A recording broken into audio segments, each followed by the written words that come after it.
Ada jamaah di sebuah masjid, mungkin tidak pernah imamnya membaca itu, tapi dia temukan doa itu di Jambi. Ustadz katanya, kami dulu sholat di Jambi, sholat jamaah ya, di masjid, imam membaca Allahumma ajirna minan nar. Apa artinya tuh Ustadz?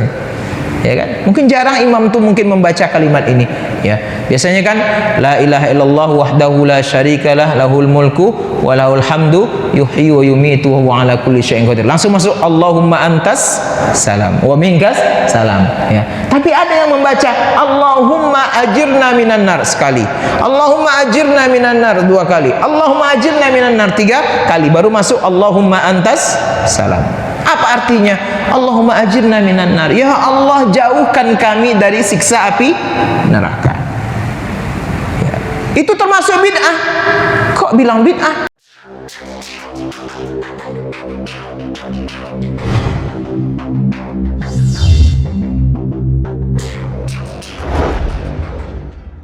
Alhamdulillahilladzi anzala al-furqana ala 'abdihi liyakuna lil 'alamin nadhira. Ashhadu an la ilaha illallah wahdahu la syarika lah wa ashhadu anna Muhammadan 'abduhu wa rasuluhu la nabiyya ba'dah.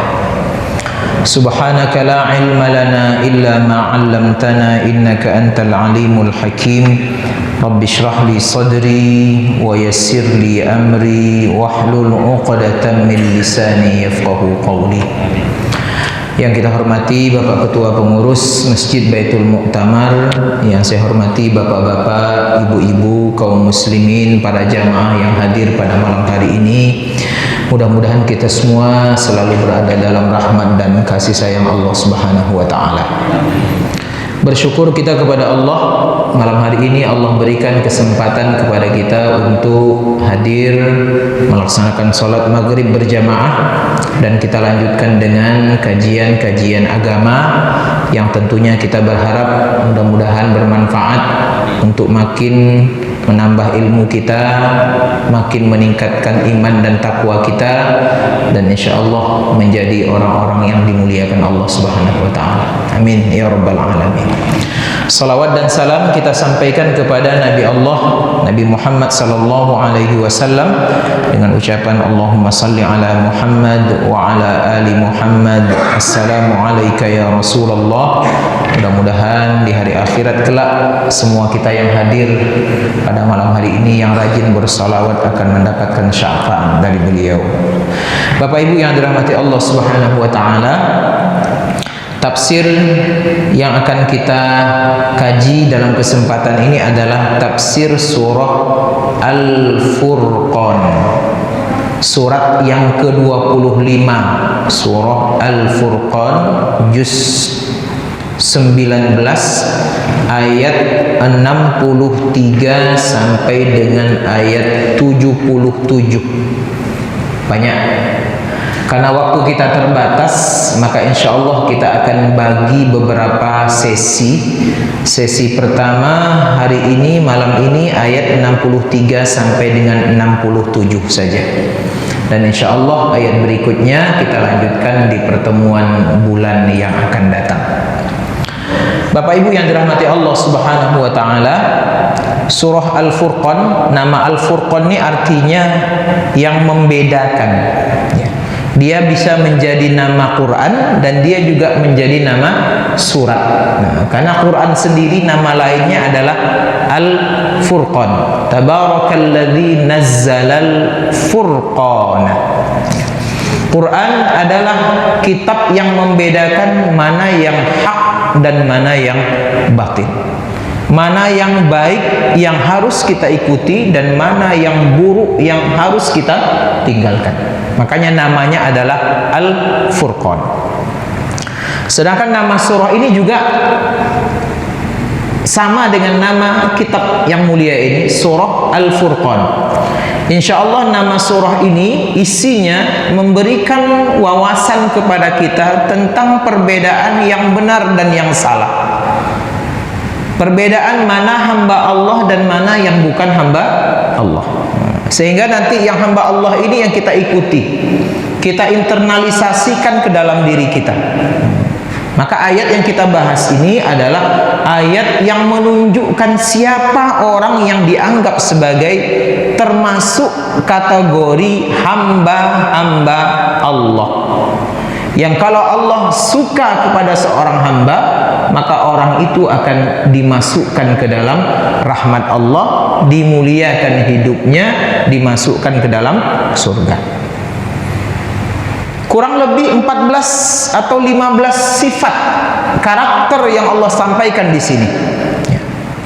Dan balasannya tidak main-main, Pak. Karena di ujung ayat ini Allah mengatakan ulaika yujzaunal ghurfata bima sabaru.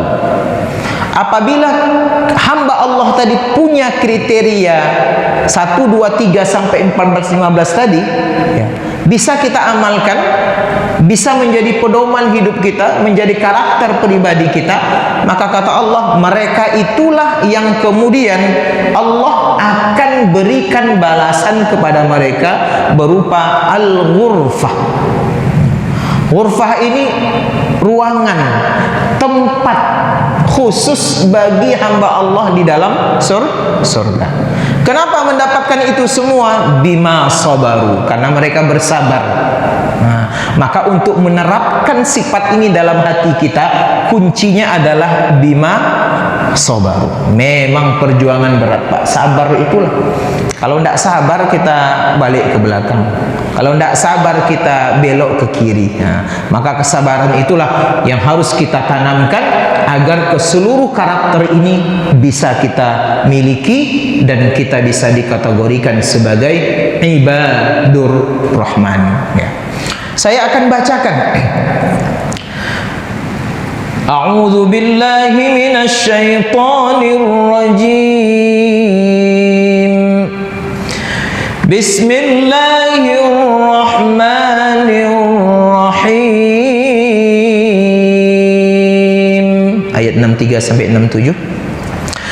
Wa ibadur rahmanil ladzina yamshuna 'alal ardi hawnan wa idza khatabahumul jahilun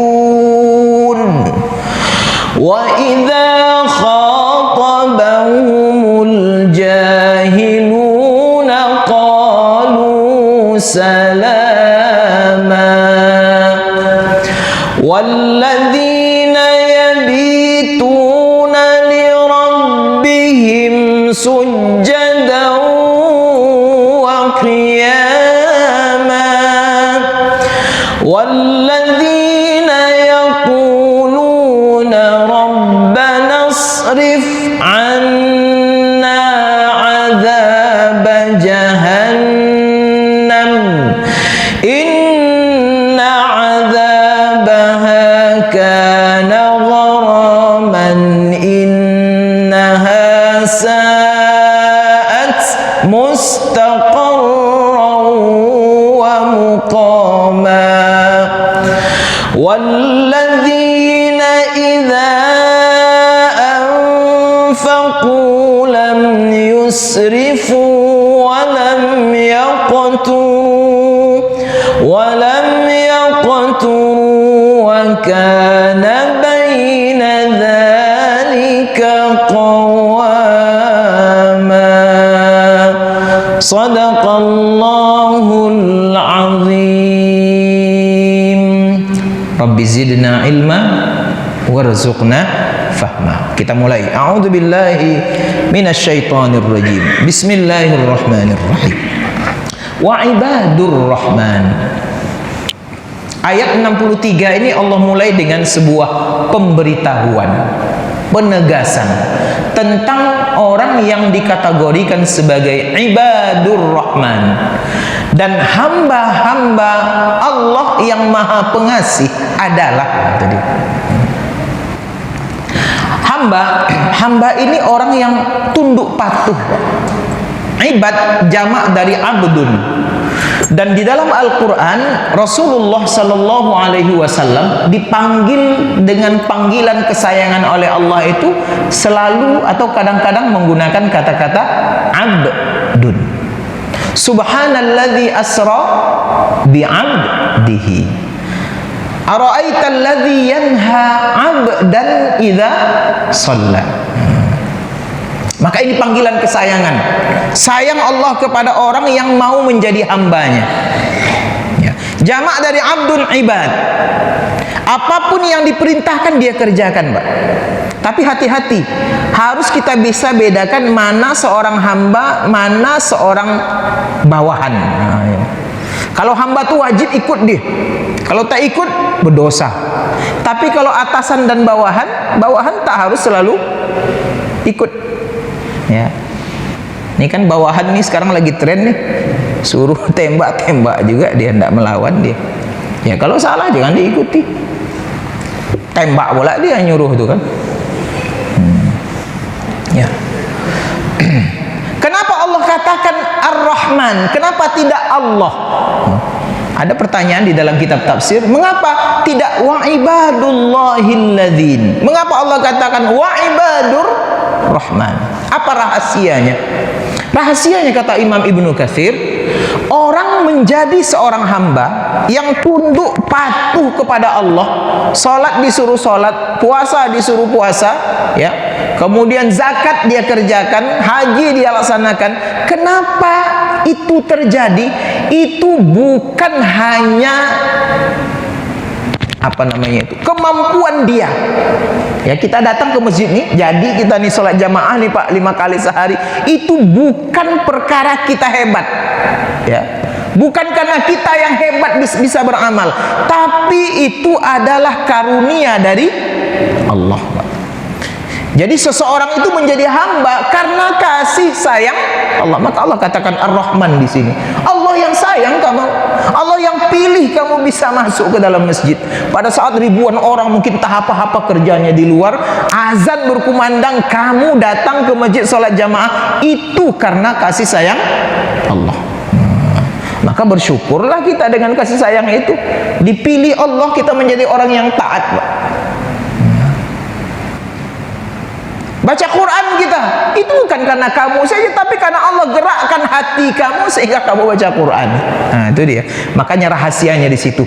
Taat kita, alim kita, beramal soleh kita, itu semuanya karena Allah. Maka Allah katakan dalam sebuah ayat, walaula fadlullahi alaikum wa rahmatuhu ma zaka minkum min ahadin abada. Kamu bersih dari dosa karena kata Allah, itu karena apa? Fadlullahi wa rahmatuh, karena Allah yang menganugerahkan, karena kasih sayang Allah yang masuk ke dalam batinmu sehingga kamu bersih dari dosa. Orang pilihan, Pak. Itu dia. Maka siapa orang yang dikategorikan ibadur Rahman itu? Yang pertama kata Allah di sini. Mari kita, kalau sudah ada berarti alhamdulillah kita pertahankan. Kalau belum ada berarti kita harus paksa diri kita untuk sampai ke sini. Ya. Yang pertama kata Allah, alladzina yamshuna 'alal ardi hauna. Orang itu kalau baru masuk kategori ibadur Rahman, kalau mereka yamshun, berjalan 'alal ardi, di atas bumi ini, ya bukan hanya sekedar berjalan, Mbak. Dia berjalan jumpa dengan orang, berinteraksi dengan orang, bergaul dengan orang, bekerja dengan orang, bersosialisasi dengan orang. Maka ketika mereka melakukan perjalanan, pergaulan, interaksi sosial, bersosialisasi, konsepnya satu. Ya, yamshuna 'alal ardi hauna. Tak pernah takabur, tak pernah congkak, tak pernah sombong, tak pernah angkuh. Yang ada konsepnya rendah hati, hauna. Karena takabur ini penyakit, Pak. Penyakit yang akan menjauhkan kita dari surga. Ya, penyakit yang paling dibenci Allah, penyakit yang membuat setan keluar dari rahmat Allah, itu hauna tadi itu. Ya. Dia tidak takabur, dia rendah hati.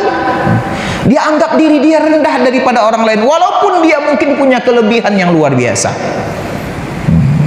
Hauna. Kenapa tidak boleh takabur? Karena semuanya hanya titipan. Maka siapa yang takabur dalam dirinya, ada perasaan saya lebih hebat dari orang karena ilmunya, saya lebih hebat dari orang karena harta saya lebih hebat dari orang karena jabatan saya, hati-hati ya. Obati itu, jangan dibiarkan membesar dan obatnya tidak bisa kita temukan di dokter. Kadang-kadang pergi ke dokter juga ada sifat itu, ya kan, sifat angkuh karena ilmunya. Kemana obatnya? Ada nasihat dari para ulama, obatnya 3, tidak bisa kita temukan di apotik manapun. 1, ziarah ke tempat orang sakit.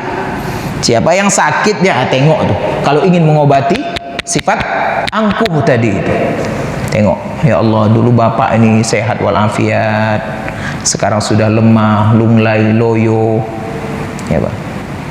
Yang kedua, ziarahlah ke tempat orang yang meninggal dunia. Kalau ada meninggal, tengok di situ. Maka orang meninggal dunia kita berziarah tuh ada dua sisi mata pisaunya. Yang pertama untuk memberikan hiburan kepada keluarga yang ditinggal, yang kedua untuk menghabiskan kesombongan kita. Dulu sama-sama dengan saya di Masjid Baitul Mu'tamar, sekarang sudah meninggal dunia. Nanti suatu ketika saya pun yang akan meninggal dunia. Ya Allah, apa persiapan saya? Tengok orang menyolatkan dia, ya Allah, penuh masjid. Kalau saya bagaimana? Besok banyak enggak orang sholat kalau saya sudah meninggal dunia? Oh, terbawa ke dalam, Pak. Yang ketiga, kata para ulama, sering-seringlah ziarah kubur. Inilah obat untuk menghilangkan kesombongan tadi itu, agar kita punya sifat yamshuna 'alal ardi hauna. Ya. Yang kedua, kata Allah, wa idza khatabahumul jahiluna qalu salama. Ketika kita berinteraksi dengan orang, berjumpa dengan orang, pasti ada dua kelompok orang. Ada kelompok yang pandai, ya kan, yang punya adab, yang punya etika, yang punya moral, yang mungkin kata-katanya lembut kepada kita. Tidak ada masalah, Pak. Kalau lembut, sopan dia, kalian sopan, kami akan lebih sopan. Kan ada prinsip itu. Ya, tidak ada masalah itu. Jadi keluarga kita, jadi bersahabat kita. Tapi ada satu masalah, kalau kita berjumpa dengan yang disebut Allah di sini al-jahilun. Jahilun diambil dari kata-kata jahil, orang bodoh, Pak. Bodoh dia. Ya. Akalnya ada, tapi tidak cerdas dia. Kata-katanya kasar, tak menghormati orang lain, kadang-kadang merendahkan orang lain, tak tahu martabat orang lain. Maka martabat itu harus memang diperhatikan, Bapak dan Ibu. Betul kata Rasulullah itu, tidak bagian dari kami yang tak tahu martabat orang-orang besar di antara kami. Memang harus dibedakan, Pak. Siapa yang pembesar, siapa yang orang biasa-biasa saja, siapa yang berpengaruh, siapa yang biasa-biasa saja. Dalam konsep Rasul ada, Pak. Suatu ketika Sa'ad bin Mu'ad datang kepada kelompok Rasulullah. Rasulullah sedang bertemu, datang Sa'ad bin Mu'ad, salah seorang ketua kabilah di kota Madinah. Rasul bangun, Pak. Bangun Rasul untuk apa? Menghormati kedatangan Sa'ad bin Mu'ad. Nah, itu dia. Tandanya apa? Tanda ada ketua, ada yang bisa kita hormati. Maka orang yang jahil tadi, suatu ketika dia akan maki kita. Orang yang jahil itu suatu ketika akan hina kita. Orang yang jahil itu suatu ketika akan bully kita. Apakah kita harus membalasnya? Jawaban dari Al-Quran, tidak. Yang buruk jangan dibalas dengan yang buruk. Berat, Pak Ustaz, berat, Pak. Pahalanya sorga. Apa yang kita balas? Yang dibalas kata Allah satu aja, qalu salama. Setiap kamu dibalas di apa namanya itu, dimaki, balasan kamu tuh salama, yang baik-baik aja. Dia jahat kepada kita, balas dengan kebaikan. Dia buruk dengan kita, balas dengan kebaikan. Maka dalam agama Kristen katanya, kalau ditampar pipi kirimu, kasih pipi kananmu, jangan dibalas. Begitu dia dalam Quran ini, dia dalam Quran, kalau kamu dimaki, balas dengan ucapan yang baik. Kalau kita sama dengan mereka, kita balas dengan yang buruk, ya sama-sama berdosa. Na'udzubillahi min dzalik. Nah, itu dia.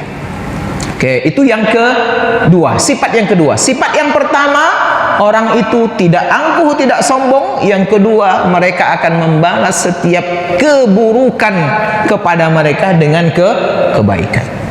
Yang kedua, yang ketiga, walladzina yabituna li rabbihim sujjadan wa qiyama.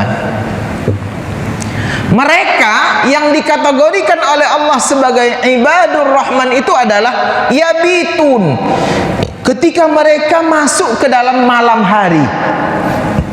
Yabitun diambil dari kata-kata bait, baitul mu'tamar. Apa arti baitul mu'tamar itu Pak Ketua? Mu'tamar apa mu'tamar? Ada dua itu. Kalau mu'tamar, tempat rumah, tempat diperintahkannya sesuatu untuk dikerjakan, diambil dari kata-kata amir, amaro, memerintahkan. Kalau baitul mu'tamar, rumah atau tempat yang harus dimakmurkan. Nah, itu dia. Imarah, masjid, ya kan? Innama ya'muru masajidallah. Lain artinya itu Pak, ya. Kita ini baitul ain apa hamzah? Jangan muktamar Pak. Kalau muktamar kaf peginya itu kamera pergi. Artinya mu'tamar. Innama ya'muru, tidak kaf, tidak hamzah. Rumah yang harus kita makmurkan. Imarah, masjid, inilah dia. Bait rumah. Ya. Mengapa malam itu diambil dari kata-kata bait? Karena orang yang berada dalam satu rumah tidaklah disebut rumah kalau dia tidak bermalam di dalam rumah itu. Jadi rumah itu baru disebut rumah kalau kita bermalam di rumah itu Pak. Maka hotel itu kadang-kadang tidak bisa disebut dengan rumah, karena kita kadang-kadang tidak bermalam, datang pagi pulang sore, ya kan? Ada acara pagi, keluar sore hari. Tapi rumah kita datang keluar pagi, pulang petang, nginap, tidur di dalamnya, nanti pagi pergi lagi. Maka itu disebut dengan bait. Maka dari kata itu muncul yabitun. Mereka bermalam, masuk waktu malam dengan mengerjakan dua hal. Ya. Apa itu? Li rabbihim sujjadan wa qiyama. Setiap malam yang mereka lalui, kata Allah, untuk Tuhan mereka lakukan dua hal. Pertama, sujjada, mereka sujud. Yang kedua, wa qiyama, mereka bangun. Apa maknanya ini? Apa arti sujjada wa qiyama ini? Inilah dua rukun yang sangat penting di dalam satu ibadah yang disebut dengan ibadah salat. Kalau tidak ada dua rukun ini, tidak sah salat. Kalau tidak ada sujudnya, tidak sah salat itu Pak. Maka salat harus ada sujud. Dan hebatnya lagi, inilah dua keadaan yang selalu Nabi perintahkan, lamakan dalam keadaan dua ini. Nabi tidak suruh lama kita di tahiyat Pak. Nabi tidak suruh lama kita diduduk antara dua sujud. Yang disuruh Nabi lamakan tegakmu. Makanya Nabi contohkan sampai bengkak kakinya, karena lama berdiri sholat. Yang kedua, lamakan sujudmu, terutama sujud yang terakhir. Nah itu deh, itu yang lama. Cuman kalau ruku tidak ada perintah ruku lama tuh Pak. Kalau ruku lama sakit pinggang Pak, ya kan?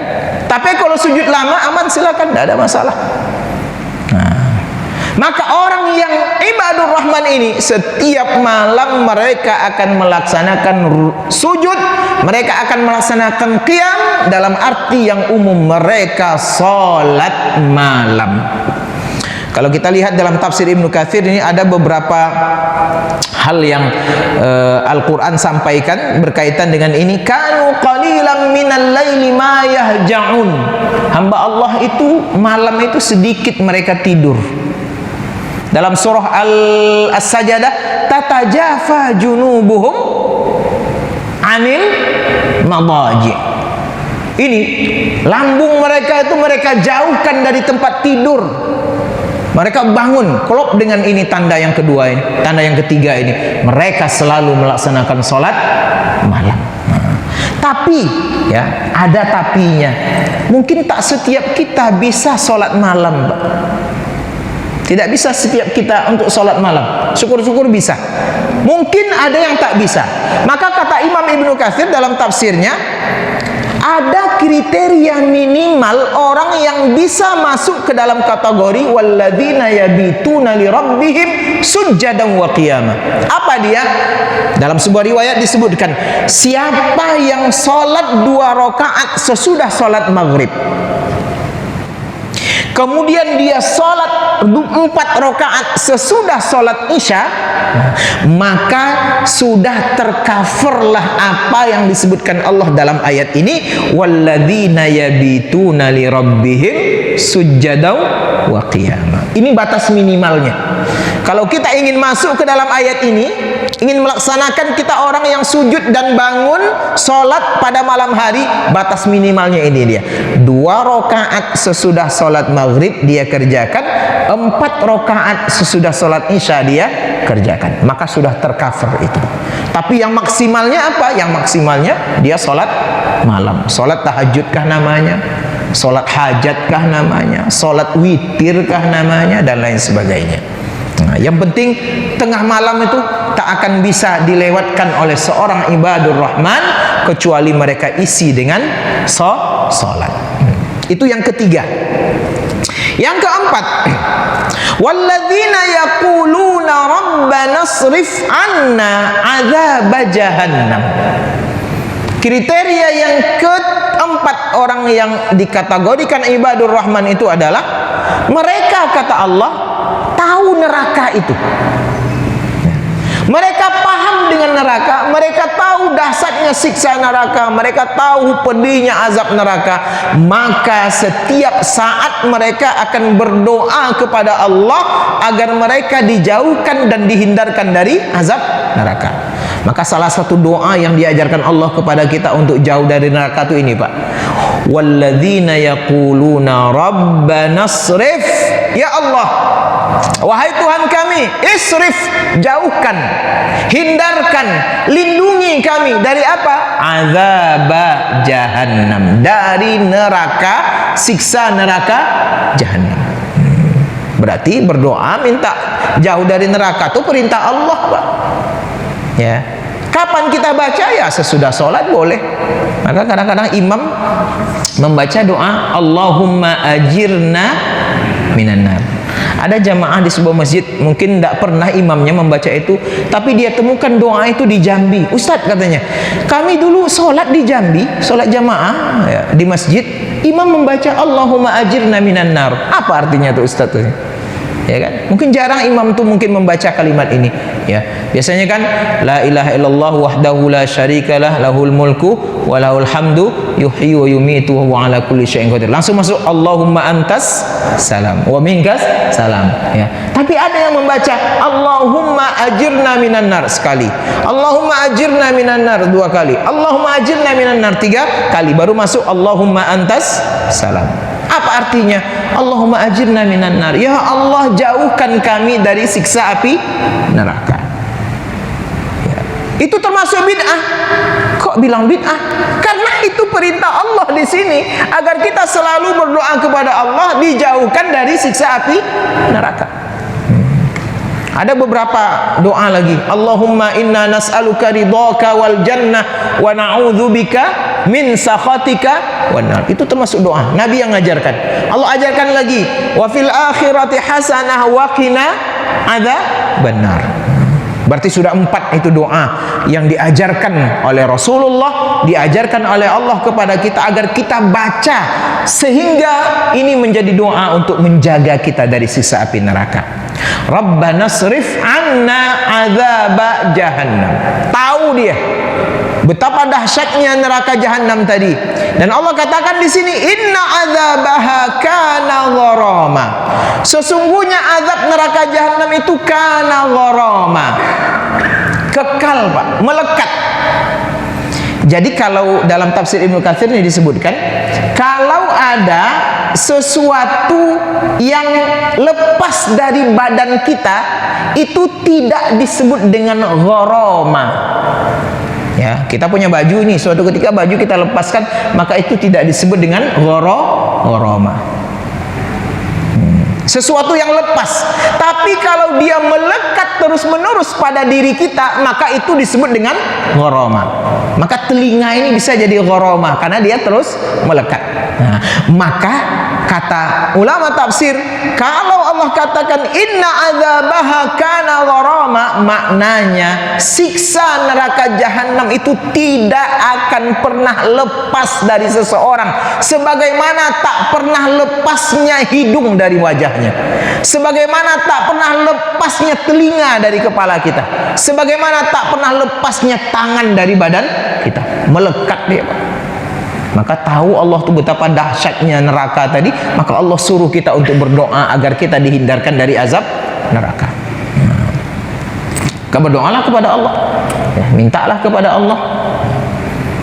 Innaha sa'at mustaqarram wa muqama. Sesungguhnya neraka jahanam itu, ini neraka paling tinggi. Karena ada beberapa nama neraka, ada saqar, ada sa'ir, ada ladha, ada hutamah, ada jahim. Tapi yang paling dahsyat, yang paling buruk itu namanya jahanam.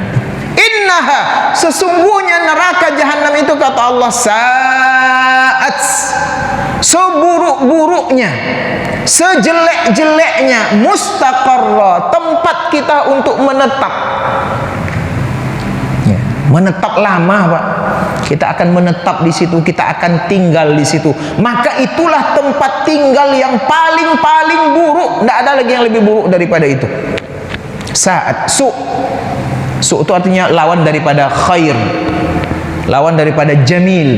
Ya, saat mustaqarra, tempat tinggal.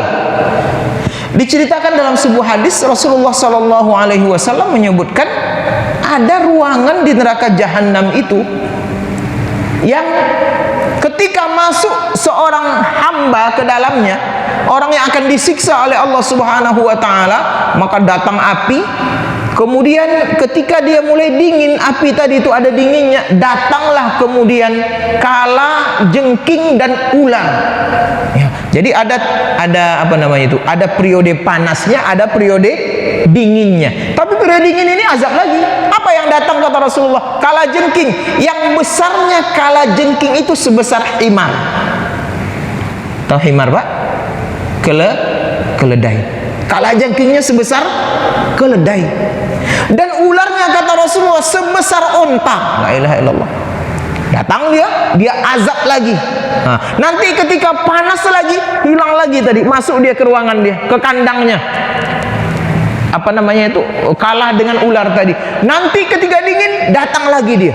Jadi ada azab pada musim panas, ada azab pada musim dingin, dan itu selalu akan berada kepada orang yang berada di dalam neraka jahim itu, neraka jahanam tadi. Ya, innaha sa'at mustaqarra, itu adalah seburuk-buruknya tempat kita tinggal, wa muqama, dan tempat kita berdiam. Mustaqarra wa muqama. Maka jangan jadikan ini sebagai tempat tinggal kita, jangan jadikan ini sebagai tempat berdiam kita, karena alamat asli kita di mana? Alamat asli kita ada di dalam surga. Kemudian sudah 4 sifat ya. Yang kelima kata Allah Subhanahu wa taala, walladzina idza anfaqu. Sifat yang kelima daripada orang yang ibadur rahman ini adalah walladzina, apabila mereka anfaqu, berinfak. Infak lagi, ya infak itulah yang salah satu amal yang memang luar biasa dalam Quran ini, Pak. Ya, berinfak, berbagi, sampai-sampai Nabi mengatakan orang yang dermawan dengan infak itu sebetulnya dia mendapatkan sifat dari sorga. Ibarat kata Rasulullah, infak itu seperti adanya ranting-ranting surga yang sampai ke dunia. Maka siapa yang mengambil ranting tadi, maka dia akan terbawa oleh pohon tadi ke dalam surga. Berarti infak itu sifat daripada orang-orang yang penghuni surga. Tapi sebaliknya, kikir, pelit, bakhil adalah ranting pohon yang bersumber dari neraka. maka siapa yang mengambil ranting tadi, maka dia akan terbawa ke dalam neraka. Maka orang beriman tak boleh ada yang pelit, Pak. Maka Allah katakan di sini, walladzina idza anfaqu, mereka apabila berinfak di jalan Allah, memberi, berbagi dengan apa yang mereka miliki, mereka perhatikan dua hal. Apa yang pertama? Yang pertama, lam yusrifu, mereka tidak akan israf. Israf itu artinya berlebih-lebihan, sampai habis hartanya, tak ada lagi yang mereka miliki, tak ada lagi yang mereka berikan kepada anak dan keluarganya. Lam yusrifu, itu tidak boleh. Datang Sa'ad bin Abi Waqqas kepada Rasulullah sallallahu alaihi wasallam. Udah sakit-sakitan beliau. Ya Rasulullah, aku berikan seluruh hartaku kepada engkau ya Rasulullah. Nih, ambil. Yang tinggal enggak ada lagi. Untuk anakmu enggak ada ya Rasulullah, habis semua aku berikan. Apakah diterima oleh Rasulullah? Enggak boleh, kata Rasulullah. Jangan berikan semua hartamu. Kalau begitu aku berikan separuh ya Rasulullah. Diterima oleh Rasulullah? Tidak boleh. Jangan berikan separuh hartamu.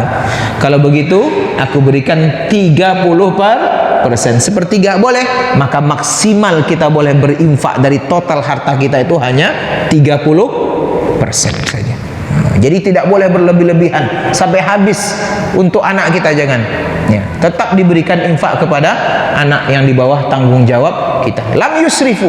Segala sesuatu yang israf pasti tak bagus, Pak.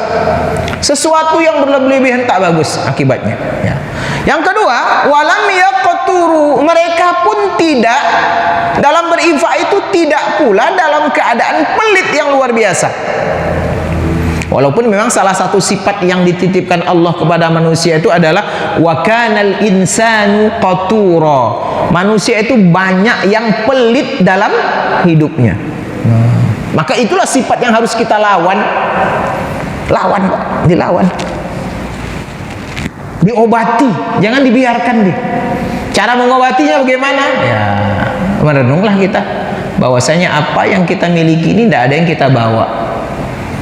Ada pesan daripada siapa? Raja Iskandar Zulkarnain, diceritakan dalam riwayat ketika dia mau meninggal dunia. Raja Iskandar nih, raja hebat, berkuasa ya di barat dan timur bumi ini, banyak pengikutnya, banyak rakyatnya, luas kekuasaannya, kaya raya.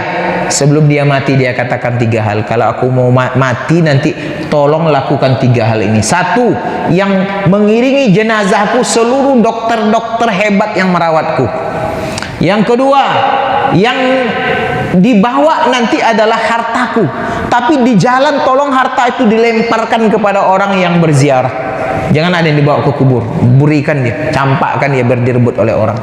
Yang ketiga, kalau aku nanti mati, tanganku jangan dilipat di dada, tapi biarkan dia terbentang, Pak, terkulai gini aja, tidak usah diikat kayak gini.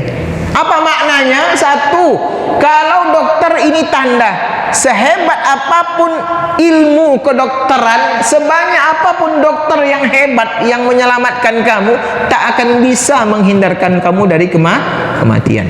Sehingga ditengok oleh orang yang punya dokter aja mati, apalagi yang tak ada dokter. Ya, Pak. Nah, itu pesannya. Yang kedua, kenapa hartaku? Karena ini pelajaran bagi siapapun. Aku kaya raya, tapi kalau mati tidak ada harta yang dibawa, tapi direbut, dikuasai oleh ahli waris. Tidak ada. Nah, itu mungkin yang jadi pelajaran bagi kita. Tidak ada yang kita bawa.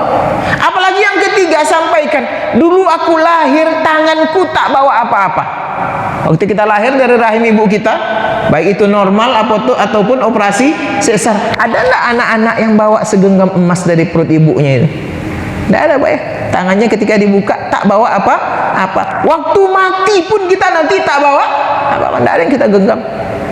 Ya, tangannya kosong semua. Nah, itu pelajaran bagi kita. Jangan ada yang pelit. Maka Nabi ingatkan, infaklah, anfik yunfak alaik. Infaklah kamu akan diberi oleh Allah. Anfik, kamu akan dihindarkan dari api neraka. Anfik, kamu akan diluaskan kubur kamu. Anfik, kamu akan mengalir pahala kepada kamu di alam barzakh. Lam yakturu. Tidak pelit, tidak pula berlebihan, tapi Allah katakan wa kana baina dzalika qawama. Tapi mereka berjalan dalam infaknya di antara kedua tadi, ya, di tengah-tengah. Tidak pelit, tidak pula tidak royal, tidak pula bakhil, tapi di tengah-tengah, ya. Khairul umuri awsatuha, kata hadis. Sebaik-baik urusan itu adalah jalan tengah. Inilah Bapak Ibu yang dirahmati Allah Subhanahu wa taala, beberapa sifat, ya, yang periode pertama yang kita bahas dari ciri-ciri orang yang dikategorikan sebagai ibadur rahman. Mereka tidak pernah sombong dalam bergaul. Yang kedua, mereka tidak pernah membalas yang buruk dengan yang buruk. Yang ketiga, mereka tidak melewati malam kecuali melaksanakan sholat malam. Yang keempat, mereka selalu berdoa agar dihindarkan dari neraka. Yang kelima, kalau mereka berinfak, mereka mengambil jalan tengah, tidak terlalu pelit dan tidak pula terlalu royal. Insya Allah kita lanjutkan sifat berikutnya pada pertemuan di bulan yang akan datang, insya Allah. Hadanallahu wa iyyakum ajma'in, wabillahi taufiq wal hidayah. Assalamualaikum warahmatullahi wabarakatuh.